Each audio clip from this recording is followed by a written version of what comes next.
আজকের এই ভিডিও থেকে আমরা শিখব ফিল কালার এবং স্ট্রোক কালার।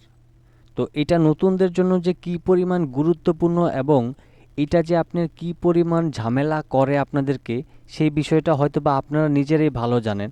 বাট আমি তো আপনাদের মতোই একটা সময় আপনাদের মতো নতুন ছিলাম। তো আমি আসলে ভালোভাবে টের পেয়েছি যে আসলে এই ফিল কালার এবং স্ট্রোক কালার এই দুইটার যে আসলে কতটা ঝামেলা হয় নতুন অবস্থায়। তো আজকের এই ভিডিও থেকে আমরা এই স্ট্রোক এবং ফিল কালার সম্পর্কে শিখব। যারা নতুন রয়েছেন তারা অবশ্যই মনোযোগ সহকারে শুরু থেকে শেষ পর্যন্ত দেখবেন, এক সেকেন্ডও স্কিপ করবেন না, তাইলে এই বিষয়টা ভালোভাবে বুঝতে পারবেন। ওকে, তো চলুন আমরা মূল কাজটি শুরু করি। প্রথমে আমরা এখান থেকে একটা ইলিপস টুল নিব। কিবোর্ড থেকে অল্টার এবং শিফটটাকে ধরে মাউসের লেফট বাটনটাকে ক্লিক করে আমি এইরকম একটা গোল শেপ নিয়ে নিব। তো এখানে আমি যে শেপটা নিয়ে নিলাম, এখানে কিন্তু দুইটা কালার আছে, একটা হচ্ছে স্ট্রোক কালার, একটা হচ্ছে ফিল কালার। তো ফিল কালার যেটা, সেটা হচ্ছে এই যে বড় যে রেডের অংশটা দেখতেছেন, এটা হচ্ছে ফিল কালার। এবং এই যে চিকন যে আমাদের ছোট করে কালো কালারটা দেখতেছেন, এটা হচ্ছে আমাদের স্ট্রোক কালার। এখন এই দিকের ক্ষেত্রে এটা হচ্ছে আমাদের ফিল। দেখেন, আমরা যদি মাউসের লেফট বাটনটা এটার উপরে রাখি, আমাদেরকে দেখেন এখানে দেখাইতেছে FILL, এটা হচ্ছে ফিল। এবং আমরা যদি মাউসটা এটার মধ্যে রাখি তাহলে স্ট্রোক লেখা আসে। ঠিক আছে, তো আমরা প্রথমে বুঝে গেলাম যে কোনটা ফিল এবং কোনটা স্ট্রোক কালার। এবার আমরা যদি এই স্ট্রোক কালারটাকে মোটা করতে চাই, এটা তো অনেক চিকন রয়েছে, তাই না? এটাকে যদি আমরা মোটা করতে চাই তাহলে এই যে স্ট্রোক লেখাটা রয়েছে, এখানে যদি আমি মাউসের লেফট বাটনটা আপ অ্যারো কিতে ক্লিক করে এখানের সংখ্যাটা বাড়াই দিই, তাহলে এটা যতক্ষণ পর্যন্ত বাড়াবো ততক্ষণ পর্যন্ত এটা মোটাই হতে থাকবে।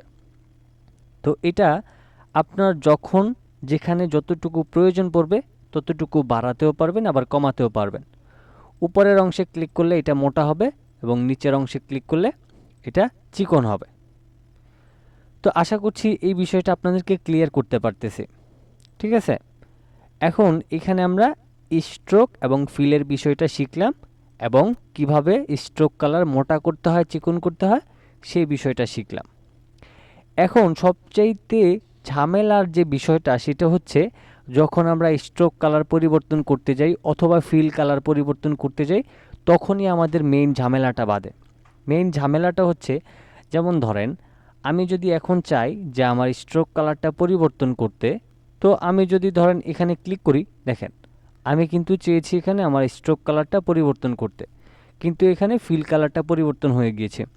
সেম এই ঘটনাটাই আপনাদের সাথে ঘটে। এটা আসলে কেন ঘটে, কিভাবে সমাধান করবেন সেটা বলে দিচ্ছি। ওকে, তো আমরা কিন্তু প্রথমে চেয়েছিলাম যে আমরা স্ট্রোক কালারটা পরিবর্তন করতে, এই ব্ল্যাক কালারটা পরিবর্তন করতে, কিন্তু এটা ফিল কালারটা পরিবর্তন হয়ে গিয়েছে। এটা কেন পরিবর্তন হইল? আমাদের তো কথা ছিল এটা পরিবর্তন করার, কিন্তু এটা কেন পরিবর্তন হইল? তো এটা পরিবর্তন হওয়ার কারণ হচ্ছে এই যে ফিল কালারটা আছে, এই ফিল কালারটা উপরে ছিল, এজন্য আমাদের এটা পরিবর্তন হয়ে গেছে। দেখেন, আমি যদি আবারও রেড কালারে ক্লিক করি তাহলে কিন্তু ফিল কালারটায় আবারও আমরা ফেরত চলে আসলাম। এখন এইখানের আসলে কারিশমাটা কি, কখন কোথায় কিভাবে রাখলে আসলে এটা আমাদের নির্দিষ্ট কালারটাই পরিবর্তন হবে? যেমন দেখেন, এই যে এইখানে দেখেন, এই যে এখানে যে ফিল কালারটা আছে এটা কিন্তু এখন উপরে আছে। এটা কিভাবে বুঝলাম? আমি যদি স্ট্রোক কালারে ক্লিক করি, দেখেন এখন কিন্তু স্ট্রোকটা সম্পূর্ণটা দেখা যায়।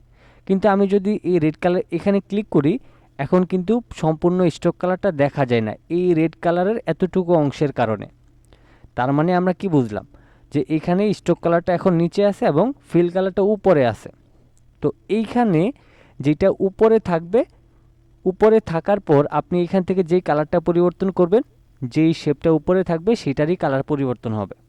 যেমন আমি যদি এখন স্ট্রোক কালারটাকে ক্লিক করে উপরে তুললাম, হ্যাঁ, এখন যদি আমি চাই যে স্ট্রোক কালারটা পরিবর্তন করতে, তাইলে আমি এখন যেই কালারটাতে অ্যাপ্লাই করব সেটাই আমাদের এই স্ট্রোক কালারে পরিবর্তন হবে, ফিল কালারে পরিবর্তন হবে না। এই অবস্থায় থেকে আপনি কিন্তু এটাকে এইখান থেকে, বিশেষ করে এইখান থেকে আপনি কখনোই এখানে ফিল কালার পরিবর্তন করতে পারবেন না। ঠিক আছে, দেখেন আমাদের এটা বারবারই কিন্তু স্ট্রোক কালারটাই পরিবর্তন হচ্ছে, কারণ আমাদের এখানকার এই স্ট্রোক কালারটা এখন উপরে আছে, এই জন্য আমাদের বারবার স্ট্রোক কালারটাই পরিবর্তন হচ্ছে। ঠিক আছে? আচ্ছা, এখন যদি আমরা নির্দিষ্টভাবে শুধুমাত্র ফিল কালারটাকে পরিবর্তন করতে চাই, তাহলে আমাদের এটাকে উপরে তুলতে হবে। তারপর হচ্ছে আমরা এখান থেকে যেই কালারটা এখানে অ্যাপ্লাই করব, সেই কালারটা এখানে কিন্তু শুধুমাত্র ফিল কালারেই অ্যাপ্লাই হবে। তো এইটা হচ্ছে স্ট্রোক ফিলের ব্যাপার। এবার এখানে আমরা স্ট্রোকে রেড কালারটা দিয়ে দিই। এখন এই বিষয়টা তো আমরা বুঝলাম। এখন কোনো সময় যদি আমাদের মনে হয় যে না, আমাদের এই গোল সার্কেলটার মধ্যে এই স্ট্রোক কালারটার কোনো দরকারই নেই, ধরেন আমার কাজের ক্ষেত্রে আমার এই স্ট্রোক কালারটার দরকার পড়বে না বা দরকার নেই, তো সেক্ষেত্রে আমরা কি করব? তো সেক্ষেত্রে আমরা প্রথমে এই শেপটাকে সিলেক্ট করব। সিলেক্ট করার পর, যেমন এটা যদি নিচের দিকে থাকে, আমি এটাকে আগে উপরে তুলে নিলাম। আমি প্রথমে এটাকে সিলেক্ট করলাম। সিলেক্ট করার পর আমি হচ্ছে এটাকে একটা ক্লিক করে তারপর এটাকে আগে উপরে তুলে নিব। তুলে নেওয়ার পর আমি চাচ্ছি যে এই স্ট্রোক কালারটাকে আমি সরায় ফেলতে বা বাদ দিয়ে দিতে। তো সেই ক্ষেত্রে এটাকে উপরে তুলে দেন আপনি যদি এই যে এখানে দেখেন নান একটা অপশন রয়েছে, আমি যদি এখানে ক্লিক করি, দেখেন আমাদের স্ট্রোক কালারটা কিন্তু এখন এখান থেকে চলে গেছে। আবার যদি আপনি কালার দিতে চান, তাহলে আবারও এখান থেকে কালার দিলে আবারও কালার অ্যাপ্লাই হয়ে যাবে এবং এখান থেকে 1 পিটিতে আবারও এখানে অ্যাপ্লাই হয়ে যাবে। তারপরে আপনি আপনার প্রয়োজন অনুযায়ী এখান থেকে বাড়িয়ে নিলে আবার সেটা মোটা হয়ে যাবে। এখন আপনি যদি ফিল কালারটাকে অফ করে দিতে চান, শুধুমাত্র স্ট্রোক কালারটা রাখতে চান, সেক্ষেত্রে এই ফিল কালারটাকে উপরে তুলবেন অ্যান্ড দেন এখান থেকে নান অপশনে ক্লিক করে দিবেন। আপনার ফিল কালারটা এখান থেকে অফ হয়ে যাবে। তো এটা হচ্ছে এখানকার সিস্টেম। এখন আমরা যদি চাই যে এইখানটায় ব্যবহার না করে এই উপরের দুইটা অপশনকে ব্যবহার করতে, তখন সেটা কিভাবে ব্যবহার করব? তো আমরা যদি এইরকম একটা শেপের ক্ষেত্রে আমি এই উপরের অপশনগুলি ব্যবহার করি, তখন কিন্তু কোনটা উপরে আছে কোনটা নিচে আছে সেটা দেখার প্রয়োজন পড়বে না, কারণ এখানে নির্দিষ্ট করে দুইটা আলাদা আলাদা প্যানেল দেওয়া রয়েছে। একটা হচ্ছে স্ট্রোক কালার এবং একটা হচ্ছে ফিল কালার। তো এখন এইখানে বিষয়টা হচ্ছে যে এখানে কিন্তু দুইটা একসাথে রয়েছে। ঠিক আছে? একটা নিচে রয়েছে এবং একটা উপরে রয়েছে। এবং এই এই স্ট্রোক এবং ফিলটা উপরের দিকে আবার কিন্তু নতুন করে আলাদা একটা অপশন দিয়ে দিয়েছে, যেটার দুইটা কিন্তু আলাদা আলাদা অপশন। যেমন এটা হচ্ছে ফিল কালার এবং এটা হচ্ছে স্ট্রোক কালার। এখন নর্মালি আপনি যদি এই দিকের কোনো কিছু ব্যবহার না করে আপনি কোনটা উপরে আছে কোনটা নিচে আছে সেটা আমার দেখার দরকার নেই। ঠিক আছে? আমি যদি এখান থেকে এখন এখানে ক্লিক করি, তাইলে আমি এখানে যদি ধরেন ইয়েলো কালার দিই, শুধুমাত্র রেড কালারই হবে।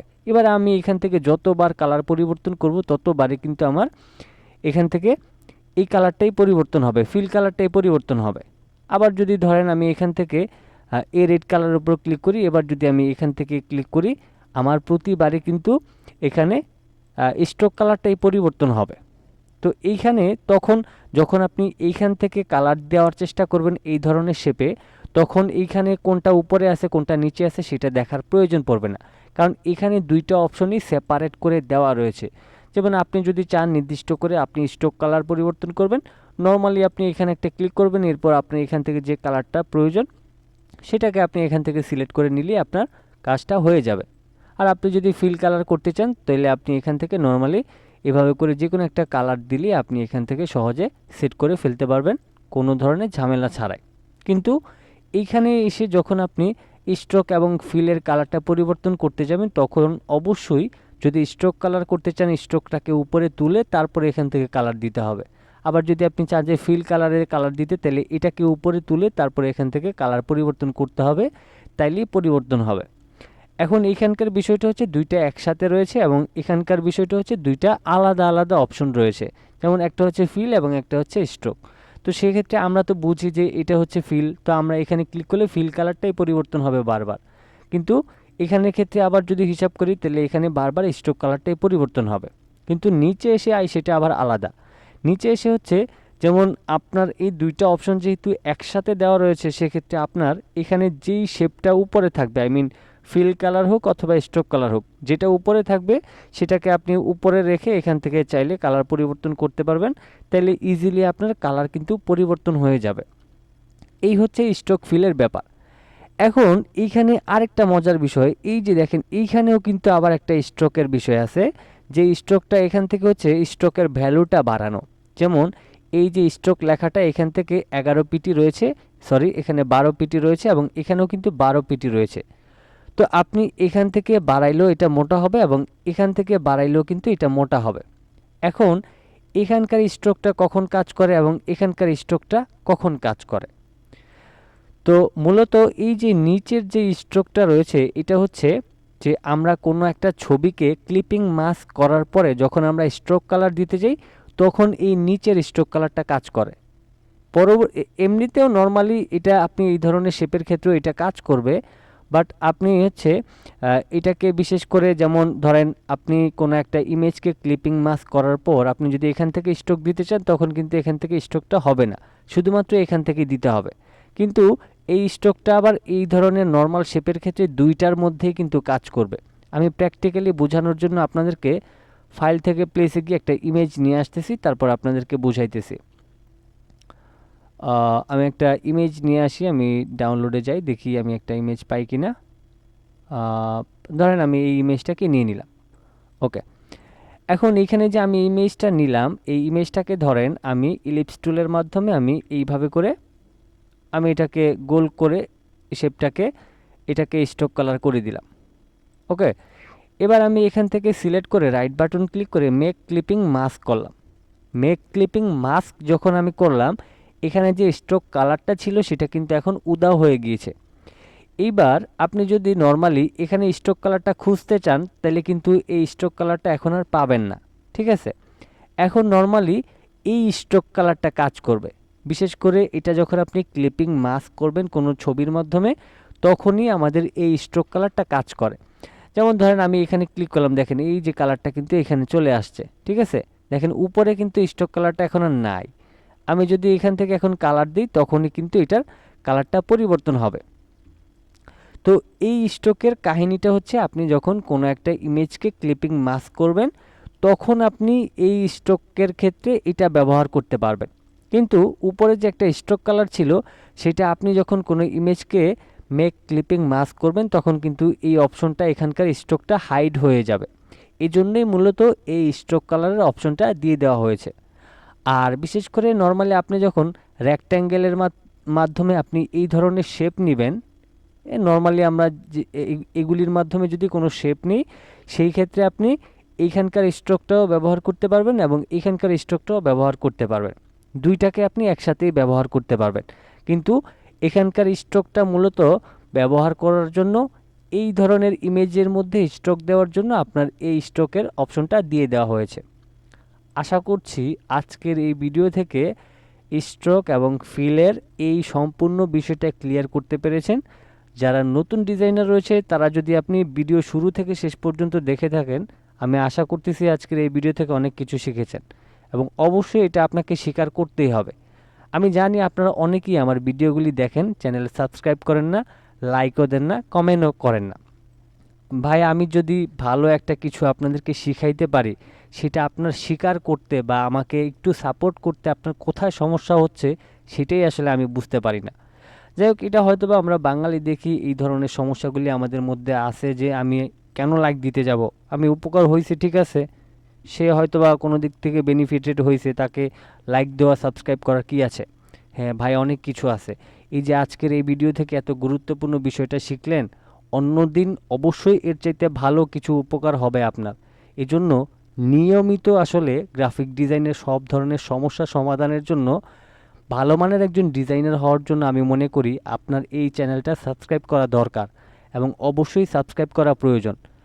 99% আনসাবস্ক্রাইবার লোক আমার চ্যানেলে ভিডিও দেখে, মাত্র 2 থেকে 3% লোক আমার সাবস্ক্রাইব করা রয়েছে, যারা নাকি আমার সাবস্ক্রাইবার 2% ভিডিও দেখে, আনসাবস্ক্রাইবার 90 থেকে 92% পর্যন্ত আমার ভিডিও দেখে। তো সেক্ষেত্রে একটা বার চিন্তা করেন, আপনাদের জন্য এই যে কষ্ট করে ভিডিও বানাই, আপনি একটা সাবস্ক্রাইব করেন না, একটা লাইক দিতে চান না, একটা শেয়ার করতে চান না, কেন রে ভাই? এই সমস্ত চিন্তাভাবনা থেকে একটু বের হয়ে আসেন, জীবনে অনেক কিছু করতে পারবেন এবং জীবনে ভালো কিছু শিখতে পারবেন। অবশ্যই চ্যানেলটিকে সাবস্ক্রাইব করে সাথে থাকেন এবং অবশ্যই আপনার মূল্যবান মতামত কমেন্ট বক্সে জানাতে ভুলবেন না।